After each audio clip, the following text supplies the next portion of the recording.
Rockets, the first direct hit after months of near misses. 3 rockets landed inside the compound in the heavily fortified green zone. One struck a dining area during mealtime. 3 people were hurt. And only hours earlier, Iraqi security forces used live ammunition and tear gas to clear anti-government protesters from their camp in the capital, killing 1 person. The crackdown began after the influential Shia cleric Muqtada Sadr withdrew his support for the demonstrators. Let's talk about the developments out of Iraq and bring in Imran Khan. He's joining us from Baghdad. What more are Iraqi authorities saying about the attack on the U.S. Embassy and any claim of responsibility, Imran? Well, there's no claims of responsibility so far, and the Iraqi authorities have said they will investigate the attack. Now, the attack took place inside the U.S. Embassy compound.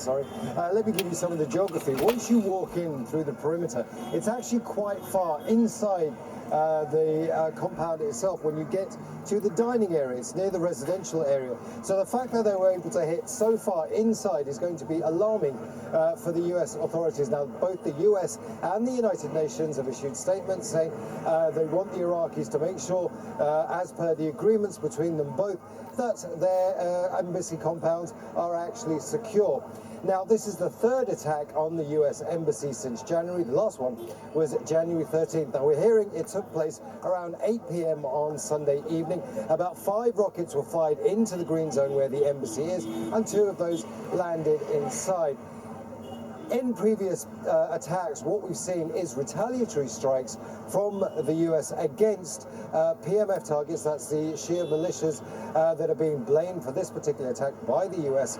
The U.S. has also said it blames Iranian elements for this as well. Nationwide protests continue as this is happening at the U.S. Embassy. So what are we expecting to happen with the protest movement in the next couple of hours? Well, here in Baghdad, I'm just going to move out the way of the camera just to give you a better look. This is Tahrir Square. This is the focal point for the demonstrators. It's actually been sealed off at both ends.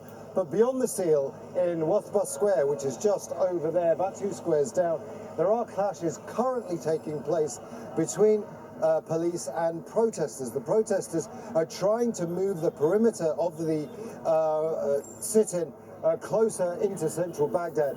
The idea now is that what the Iraqi authorities are trying to do is push all of the protesters here into Tahrir Square. In the last hour or so, we've seen several canisters of tear gas being used in Wathba Square, and we've also heard live fire as well. The protesters are adamant that they will continue to mount their protests, and they will continue to try and push further into Baghdad. However, the Iraqi authorities... Welcome to Healthcare Sucks, guys. This is the new studio. I'll give you a look around later on. What you're not hearing on this newscast, Stephen from Israel News Live and a couple other my sources said there was injuries at the embassy there when it was hit. So with that being said, honestly, who knows where this is going to go. But I just cover this for a minute in between what else is going on and let you guys make your own decision. But what they're not telling you is there was injuries, guys. So with that, healthcare sucks. Over and out.